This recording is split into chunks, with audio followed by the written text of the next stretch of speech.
Assalamualaikum warahmatullahi wabarakatuh. Selamat datang kembali di channel Pegawai Muslim. Semoga kisah atau informasi yang kami sajikan ini bisa bermanfaat untuk kita semua, dan kita bisa mengambil hikmah dari kisah yang kami sajikan dalam video berikut ini. Selamat menonton.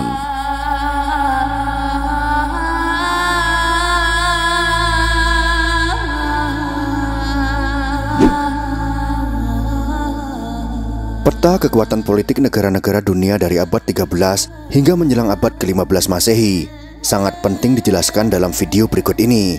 Meskipun hanya sekilas, ini ditujukan untuk mengetahui latar belakangnya.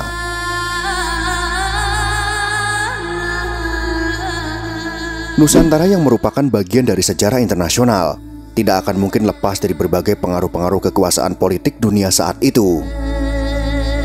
Ibarat dunia adalah sebuah pohon, maka negara-negara di berbagai belahan bumi ini seperti batang, cabang, ranting, daun, bunga, dan buahnya. Sedangkan akarnya adalah negara superpower yang berupaya keras memperluas pengaruh ideologi, sistem politik, militer, hukum, ekonomi, serta peradabannya ke negara-negara lainnya. Nusantara sebagai bagian dari dunia ini tidak akan pernah lepas pula dari berbagai pengaruh perubahan-perubahannya. Misalnya adalah banyaknya kerajaan-kerajaan bercorak Hindu-Buddha di Nusantara akibat pengaruh peradaban Hindu sekte Siwa maupun Buddha di India sejak sebelum abad ke-7 Masehi.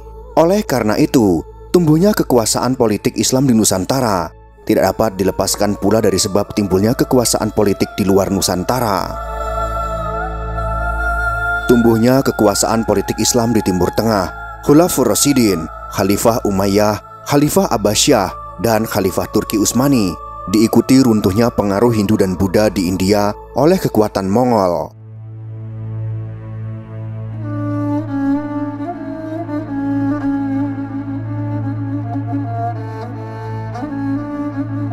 Di benua Asia menjelang abad 13 hingga abad 15, terdapat beberapa kekuasaan besar seperti Khalifah Abbasiyah, Turki Bani Seljuk, Genghis Khan di Mongolia, dan dinasti Ming di China. Timbulnya kekuasaan politik Islam yang dibangun oleh Kaisar Genghis Khan besar pengaruhnya terhadap perubahan kebijakan politik Kaisar Kubilai Khan dan Kaisar Ming di Cina yang lebih cenderung berpihak kepada Islam. Meskipun dalam episode video berikut ini membahas sekilas sejarah perluasan wilayah kekuasaan politik Islam hingga Nusantara, dalam episode berikut ini kita akan membahas sekilas kekuasaan politik Islam masa dinasti Genghis Khan di Mongolia, dinasti Ming di China, Kerajaan Champa, dan munculnya kekhalifahan Turki Utsmani yang pengaruhnya sampai ke Jawa, di masa kekuasaan akhir kerajaan Hindu Siwa Buddha Singosari, dan awal berdirinya kerajaan Majapahit di Mojokerto hingga keruntuhannya. Dinasti Genghis Khan Mongolia abad 13 Masehi.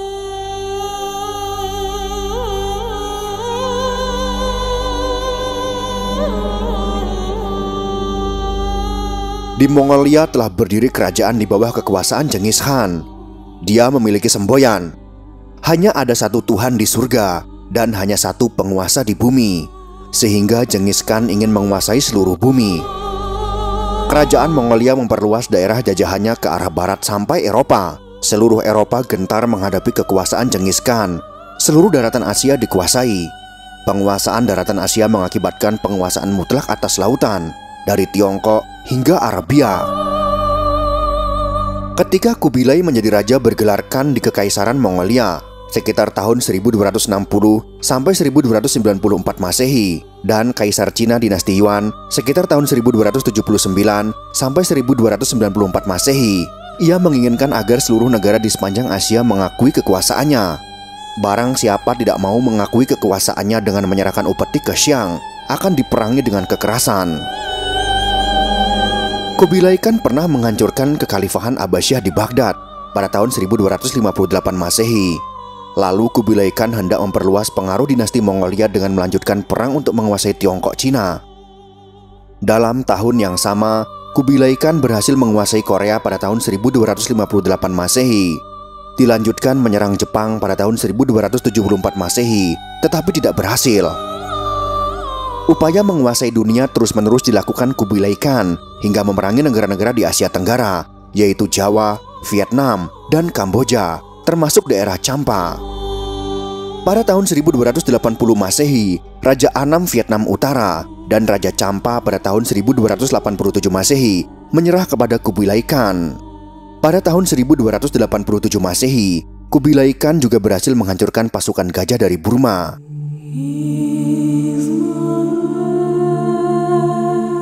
Saat Kubilai Khan berusaha memperluas pengaruhnya di Asia Tenggara, di Jawa telah berdiri kerajaan Singosari di bawah Raja Kertanegara.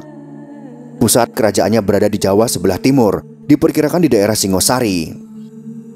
Wilayah kekuasaan Singosari cukup besar meliputi Jawa, Melayu, Bali, Pahang, Gurun, dan Bakulapura. Raja Kertanegara ingin mencegah penerapan politik Kubilai Khan yang juga memaksa agar kekuasaan di Nusantara tunduk kepadanya. Pada sekitar tahun 1275 Masehi, Kertanegara mengirimkan ekspedisi tentara Singosari ke Melayu. Kemudian pada tahun 1286 Masehi, dia mengirimkan Arca Amogapaca ke Melayu agar mereka tetap tunduk di bawah kekuasaan Singosari, bukan tunduk kepada Kubilai Khan. Kubilai Khan mengetahui kekuasaan Raja Kertanegara atas beberapa kepulauan Nusantara dan Melayu, berikut pelabuhan serta perniagaannya. Menurut Kubilai Khan, salah satu hal yang akan mengurangi kewibawaannya dan menurunkan kemuliaannya adalah jika Prabu Kertanegara tidak mau tunduk kepadanya. Oleh karenanya, pada tahun 1289 Masehi, Kubilai Khan mengutus Mengki menghadap Prabu Kertanegara agar kerajaan Singosari tunduk kepada Putra Langit dengan menyerahkan upeti. Akan tetapi Prabu Kertanegara sadar akan keagungannya dengan luasnya wilayah kerajaannya, sehingga ia tidak sudi untuk tunduk kepada Kubilai Khan. Bahkan Mengki telah dipermalukan oleh Prabu Kertanegara, penguasa kerajaan Hindu Siwa Buddha Singosari tersebut. Setelah Mengki kembali menghadap Kubilai Khan, ia marah besar atas penghinaan Prabu Kertanegara kepadanya. Pada akhir tahun 1292 Masehi, angkatan perang bangsa Mongol dikirim ke Jawa. Mereka sampai di Rembang pada tahun 1293 Masehi, lalu mereka menuju ke arah Jawa bagian timur. Akan tetapi, pasukan Tartar yang dipimpin oleh Sinpi dan Ikimese tidak mengetahui bahwa Prabu Kertanegara sudah tidak berkuasa lagi akibat serangan Jayakatwang, penguasa Daha Kediri. Sehingga pasukannya dimanfaatkan oleh Raden Wijaya untuk menghancurkan kerajaan Siwa Buddha Kediri yang dipimpin oleh Jayakatwang pada tahun 1293 Masehi. Sejarah serangan bangsa Tartar Mongol atas Jawa pada tahun 1293 Masehi adalah penting untuk memahami sebab berdiri dan puncak runtuhnya Majapahit masa Brawijaya V pada tahun 1478 Masehi. Sesungguhnya runtuhnya Majapahit di bawah Raja Brawijaya V yang berpusat di Trowulan Mojokerto bukanlah karena serangan kerajaan Islam Demak masa Sultan Fatah yang merupakan putranya sendiri, akan tetapi lebih disebabkan oleh karena serangan balasan Girindo Wardono, penerus Jayakatwang sebagai penguasa di Kediri yang runtuh akibat serangan Raden Wijaya dengan memanfaatkan pasukan Kubilai Khan ini. Sedangkan Raden Wijaya sendiri adalah menantu Raja Kertanegara yang pernah memperlakukan utusan Kubilai Khan, yaitu Mengki. Profesor Dr. Ahmad Mansur Suryanegara menuliskan, didongengkan keruntuhan kerajaan Hindu Majapahit akibat serangan Kesultanan Demak pada 1400 Saka atau 1478 Masehi.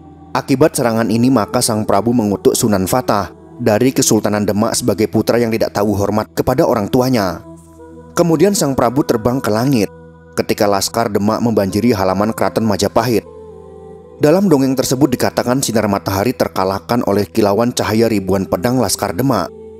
Dongeng ini dimanfaatkan oleh sementara kerajaan Barat untuk menguatkan teori dan analisa sejarahnya bahwa Islam di Nusantara dikembangkan dengan perang. Artinya dikembangkan melalui pemaksaan dan penindasan. Dongeng yang dicuplik ini oleh Profesor Dr. Ahmad Mansur Suryanegara terdapat dalam buku Babat Tanah Jawi yang ditulis oleh W.L. Althoff dan digunakan sebagai sarana adu domba bangsa yang ada di Nusantara. Semoga informasi ini bisa bermanfaat untuk kita semua. Jika kalian suka dengan video ini, silakan berikan jempol ke atas. Dan jika kalian menganggap video ini bermanfaat, maka bagikanlah untuk teman-teman Anda yang lain. Terima kasih sudah menonton.